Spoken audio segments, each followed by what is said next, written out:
Good evening, folks. I'm live at the Mallard Stadium right by the Duck Pond getting ready for the True North Music and Food Festival that starts at 3 o'clock tomorrow. We're going to talk to Sam Rubin about the music tomorrow, and I have your latest summer-like forecast coming up. And 2 teens face attempted murder charges after a shooting on the city's east side. What police are telling us about what happened. Plus, if the Packers are to bounce back this weekend in Dallas, they'll have to do it without a fully healthy offensive line. Our senior Packers writer Jason Wilde has more from Green Bay, and it's all ahead on News 3 Now at 5. Thanks for staying with us. The weekend is upon us, and the summer-like weather is ahead for most of the, if not, I think, all of the News 3 Now viewing area. Our chief meteorologist, Alex Harrington, is live at the Duck Pond tonight ahead of the True North Food and Music Festival. Hi, Alex. Eric, hey there, Susan. Yeah, you're talking about hot. It's hot out here. I'm glad I brought a change of clothes. I'll be back at the station for the later shows. I'm sweating a little bit out here, but that's okay. It feels pretty good to be out here on the Mallard Stadium, right on the field over by the Duck Pond. It's going to be a warm True North Music and Food Festival tomorrow that starts at 3 o'clock and ends at 11 o'clock. In a little bit, we're going to talk to Sam Rubin, general manager. But let's talk about the forecast for the upcoming weekend. What can we expect out here tomorrow afternoon? How about 83 for high temperature? Yeah, at 83. That's what we'd see in July or in August. Not this late in the year, but we're going to do it. 80 on Sunday, and the winds are going to be relatively light over the course of the weekend as well. So be ready for a warm day and have that sunscreen if you're going to come down here to the Mallard Stadium. Right now, 79 in Madison, still 84 degrees right now in both Janesville and in Platteville. That's 15 degrees above normal for this time of year, and we've got a lot of football going on, not just in Dane County, but in the outside communities as well. And we're starting off those kickoff temperatures pretty close to that 70 to 75 degree range. We're right around 80, but we'll dip down there as we get closer to kickoff. That's going to be probably closer to 75, halftime at 65, and then down into the low 60s by the end of the games. You're probably just going to need that light jacket tonight. Probably can still do okay with some shorts, but maybe a little bit of bug spray as well. Sunny and warm, that's going to stick around as we go through the weekend. Not a lot of rain chances, but when I come back, I'm going to let you know why we're having this long, prolonged, dry and warm stretch. And we're going to talk to the Mallard's general manager, Sam Rubin, about the music that you can expect tomorrow. Back to you in the studio. All right, Alex, thank you. 2 teens are facing attempted murder charges after Madison police say they were arrested in relation to a shooting on Madison's east side from the beginning of this month. Armand Rahman breaks down the details of this case. Armand? Eric, Susan, police say the shooting took place here in the area of Stonebridge condominiums, and all the suspects allegedly involved range in age from only 14 to 17 years old. And that made me scared. Linda Rice has lived in this area of Independence Lane for about 20 years. But on the morning of September 2nd, she awoke to find a neighbor in an apartment nearby with bullet holes in their patio door. And I'm looking all over now. I'm aware of things. And now Madison police say they've arrested some of the suspects involved in that shooting, and they're barely old enough to drive. Well, it's disheartening. Investigators arrested a 16-year-old boy this week with 2 guns and suspected drugs in his residence.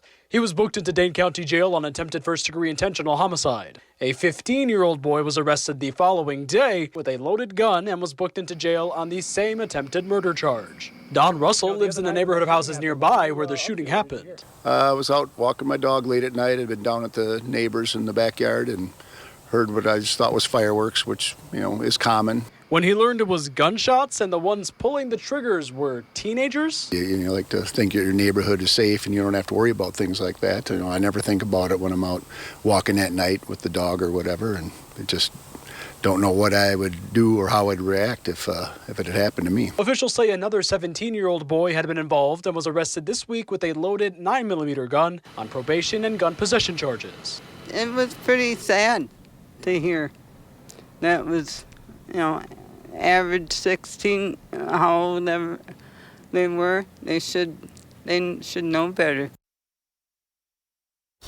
Now, the 15-year-old was seen getting out of a vehicle reported stolen before he was arrested. 2 other 15 and 14-year-old girls were arrested in relation to that stolen vehicle as well. Armand, thank you. Bond is now set for the man accused of killing a Dodgeville woman and taking her body and vehicle to Nebraska. Today, a judge set Gavin Thompson's bond at $500,000. Thompson faces several charges, including first-degree intentional homicide. A criminal complaint alleges Thompson entered Dorinda Segebrecht's home and stabbed her to death. During today's hearing, Thompson told the court that he did not understand the charges against him.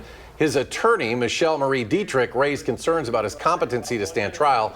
A competency hearing will be held December 12th. A court-appointed referee recommends suspending the law license of former Wisconsin Supreme Court Justice Michael Gableman. The suspension would last for 3 years. It's related to conduct violations he made during and after his investigation into the 2020 presidential election. In April, Gableman admitted that he couldn't successfully defend himself against allegations of misconduct levied by the Wisconsin Office of Lawyer Regulation, and a stipulation was agreed to that would see him hand over his license for 3 years. The Wisconsin Supreme Court has the final say and can accept, reject, or change the recommendation. Milwaukee area businessman and Navy SEAL veteran Bill Berrien is no longer running for governor. His departure from the race comes just days after a Milwaukee Journal Sentinel story revealed Berrien followed several sexually explicit writers online. Berrien said he did not see a path forward in the GOP primary. He released a statement saying in part, quote, "I plan to use funds from my Never Out of the Fight PAC to help support the Republican team in Wisconsin. Otherwise, I am returning to the private sector." And as one candidate dropped out, Republican Congressman Tom Tiffany got into the race earlier this week. For the Record host, Ellie LaLiberte sat down with Tiffany before Planned Parenthood of Wisconsin announced it was pausing abortions on October 1st. But she asked him about his vote in the state legislature to ban abortions after 20 weeks. So the current law is the 20-week bill, or 5 months. And I stand by that bill, and I will uphold that legislation as the governor. I do not plan any changes. Tiffany, a Trump loyalist, also defended President Trump's spending cuts package. The Wisconsin Department of Health Services estimates that 270,000 Wisconsinites will lose health insurance because of it. But Congressman Tiffany says the program is stronger by making sure those who are in the program are, quote, supposed to be in it. You can watch that entire interview this Sunday morning at 10:30 on For the Record. AARP Wisconsin is hosting a free fraud awareness event next week. It's called Scam Jam, and it's designed to inform attendees about all of the latest scams impacting people in the Madison area. There will be 3 expert speakers who will cover new technologies and how criminals manipulate your emotions in these scams. The thing is with scams is they are always changing their tactics. So we know that scams follow kind of like a blueprint, unsolicited contact, demand for money, usually some kind of like fear and pressure. But the actual tactics that they're using are changing. Scam Jam will be held next Tuesday at the Goodman Community Center from 1 to 4.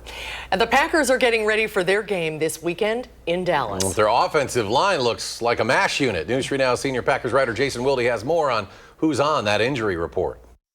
It's a good thing the Packers traded for Micah Parsons and brought him over in that August 28th deal with the Dallas Cowboys, not only because he's helped their team immensely and made their defense even more formidable, but if the Packers' offensive line, as it'll be constituted on Sunday night, would have had to face Micah Parsons with his former team, he'd probably eat them for lunch. The Packers will be without 2 and almost certainly 3 of their top offensive linemen taking on the Cowboys on Sunday night at AT&T Stadium. Zach Tom with his oblique injury that he tried to play through last week and lasted 1 snap in Cleveland. He has been ruled out. So has rookie second-round pick Anthony Belton, who most likely would have started in his place at right tackle. He suffered an ankle injury in practice on Wednesday. That means Darian Kennard, whom the Packers acquired in a trade from the Philadelphia Eagles at the end of training camp, is in line to start at right tackle.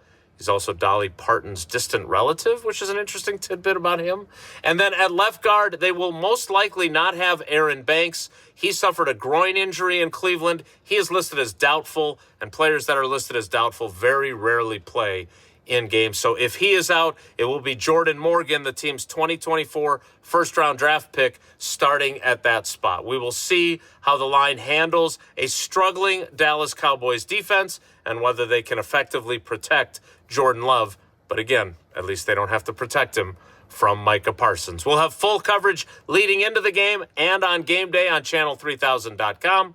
And don't forget, while you're there, sign up for the newsletter, which delivers our coverage directly to your inbox every single day. In Green Bay, Jason Wilde, channel3000.com. All right, Jason, thanks, including the Dolly Parton tidbit. Always good to get those little tidbits. The Green and Gold get back on the winning track. They hope to do so Sunday night in Dallas. The kickoff on that one is set for 7:20 p.m. Sunday night. And ahead at 5, Alex tells us about the even warmer weather coming our way this weekend. And the former director of the FBI is indicted. Why President Trump says more charges could be on the way. And satisfying one Wisconsin 89-year-old's need for speed. How a community came together to make her dream come true. And the 3-day losing streak ends on Wall Street with strong gains. The Dow jumps some 300 points. The Nasdaq adds 99. S&P 500 with a 39-point jump. We'll be right back.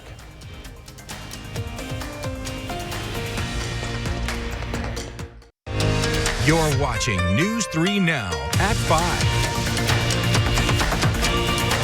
President Trump called former FBI Director James Comey a, quote, dirty cop after Comey was indicted last night. The president adding that more indictments could be coming. Erica Brown has the details from the White House. President Trump celebrated the Justice Department's indictment of former FBI Director James Comey. It's a major escalation in Trump's push to prosecute his critics. But the president insists these charges are not retribution. It's about justice, really. It's not revenge. It's about justice. It's also about the fact that you can't let this go on. They are sick, radical left people, and they can't get away with it. Comey is set to be arraigned next month on one count of obstruction of a congressional proceeding and one count of making false statements related to his 2020 Senate testimony when he denied authorizing leaking information to the media. I have great confidence in the federal judicial system, and I'm innocent. So let's have a trial and keep the faith. And this indictment comes days after President Trump publicly urged his Attorney General Pam Bondi to target Comey and other political opponents, including New York Attorney General Letitia James and Democratic Senator Adam Schiff.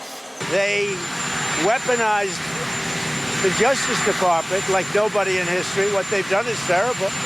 And so I hope there are others, because you can't let this happen to a country. The former top prosecutor in the Eastern District of Virginia declined to prosecute Comey and was replaced by Trump's former personal attorney and White House aide, Lindsay Halligan, who secured an indictment. American prosecutors, federal prosecutors, the DOJ is supposed to be an independent, apolitical body. That's essential to preserve democratic values, precisely for the reasons we see playing out right here. Democratic lawmakers have sharply criticized the charges as an abuse of power.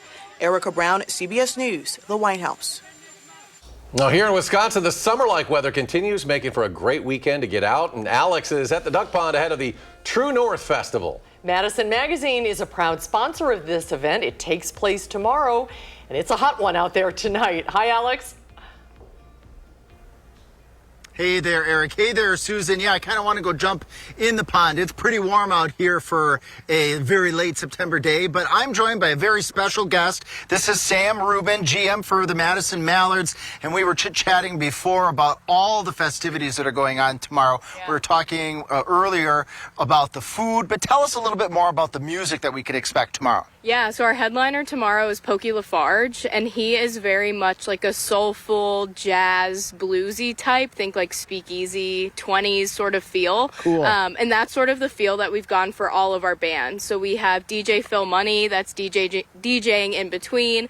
We have People's Brother Band that will be here tomorrow as well. So really that soul feel is kind of what we've gone for tomorrow. And with that soul feel, you know, food for the soul, yeah. Right? We have some vendors around the corner here. Yeah. Can you tell us a little bit about what folks can expect food-wise tomorrow? Yeah, I mean, all of the big wigs in Madison restaurant-wise. So we have Heritage Tavern, Lola's, Ancora, Ahan, Beef Butter Barbecue, Bonzo, sort of all of the big names that everyone knows and loves, and a variety of things, right? Bonzo has Mediterranean, and Lola's is doing a shrimp po' boy, Ancora is doing some dessert, like ice cream sandwich type of thing. So really there's a little bit for everyone, but each restaurant will have some sort of entree and then a snack as well. So you can kind of taste and wander around and get whatever you want, which will be cool. And then you get the music too. And things start at what time tomorrow? Yeah, so gates will open at 3 o'clock. Bands will start at 4. Okay. And then we'll go until 11. So Pokey Lafarge, again, our national headliner, he'll go on right around like 9-ish, 9:30, somewhere in there. We'll have the stage out in center field, which will be really cool. And then everyone will have free reign to everything that's happening here. Well, it sounds like a very exciting event. You're going to want to tune in tonight at 6 as well, because Sam and I are going to talk about why the stadium is a perfect spot, a perfect venue for the True North Food and Festival tomorrow. We'll see you a little bit later at 6 o'clock. I put in that weather order for you, so I want to do a little bit of the weather here and tell folks how warm tomorrow's going to be. Thanks, Sam. We'll chat with you at 6. And speaking of tomorrow, we're going to do 83 degrees for high temperature. No, that's not a July or an August high. That is what we're going to be expecting tomorrow afternoon in late September. We'll do 80 on Sunday, so yet another very, very warm day.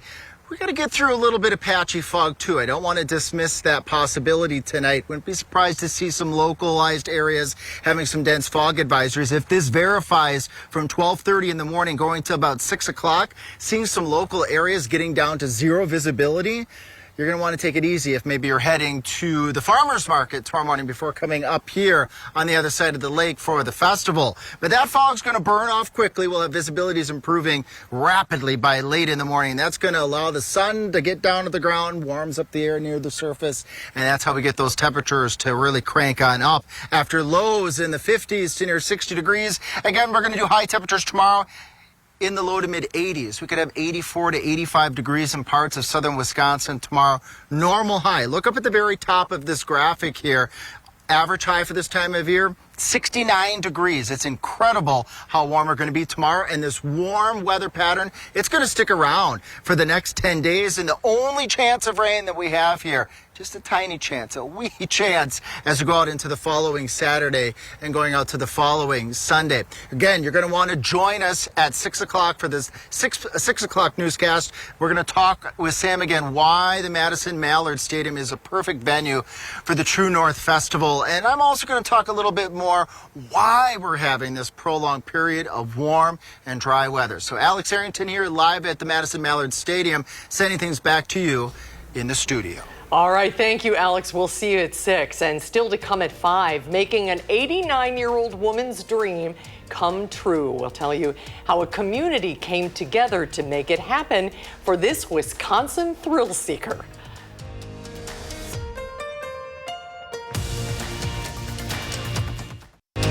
You're watching News 3 Now at 5.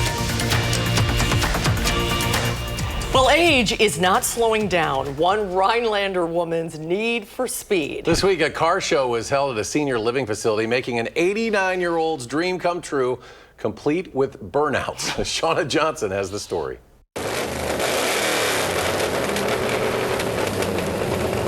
So today we set up a Dare to Dream for one of our residents, Barb. She has always wanted a rich man with a fast car. And so for the last 2 years that I've been here, she was always saying, oh, I just want a rich man with a fast car, rich man with a fast car. So I had asked her, I said, do you still want the rich man with the fast car? She goes, screw the rich man. She's like, I just want the fast car. So the staff at Milestone rallied together with help from the community and Barb's family to organize a full-on car show just for her. Look at all these cars. Well, thank you. You wanted a rich man with a fast car, didn't you? Well, I think you got a lot of fast cars, so. Thank you, each and every one of you. Rhinelander resident Ron Drake helped coordinate the show and said he was stunned by the response. The community did a really good job sharing it. I think it was shared close to 500 times in a matter of 3 days. And I had a whole bunch of people from Milwaukee, Madison, Green Bay, and Wausau reach out and ask if they could come. And I said the more the merrier. Cars, bikes, trucks. I wanted everybody I could fill the parking lot. And fill the lot they did. Barb even picked her top 3 favorite cars and handed trophies out to the winners. But the real prize? First place came with the honor of taking Barb for her dream ride. Yay! Thank you all. Turns out this 89-year-old woman didn't just want to ride around the block. She wanted burnouts. Woo! A thrill seeker at heart, Barb lit up with joy as tires squealed and the crowd cheered. Everybody was just so excited to see her have her dream, and just seeing her in the car and her expression and just feeling alive again just made everybody very emotional. And so it's a very emotional but happy, event that we were able to put on today.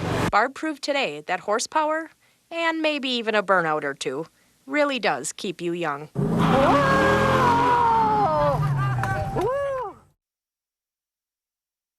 He likes her fast cars. Alex is back. Final check of our weekend forecast after a short break.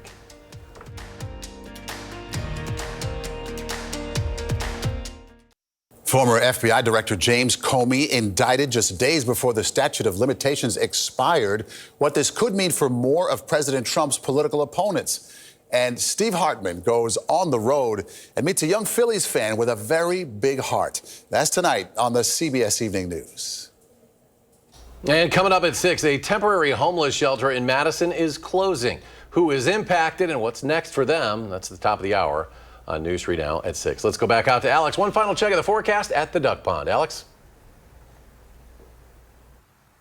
Eric, expect a little bit of patchy fog tonight. That's going to burn off with high temperatures well into the 80s for the True North Music and Food Festival here on the Mallard Stadium on your Saturday, staying in the upper 70s, straight around 80 all the way through the next 10 days, 50s by nighttime. And you want to join us again tonight at 6, we're going to talk to Sam Rubin, the GM here at the Mallard Stadium. We're going to talk about why the stadium is a perfect venue for True North Music and Food Festival. See you at 6. Back to you in the studio. It looks like a great weekend for that event. Of course, the sponsor, our partners over at Madison Magazine. Get out and enjoy that this weekend. Thanks for joining us for News 3 Now at 5. Coming up next, the CBS Evening News, and we'll be back in 30 minutes for News 3 Now at 6. Have a good evening, everybody. You can find us streaming 24/7 on Channel 3000+.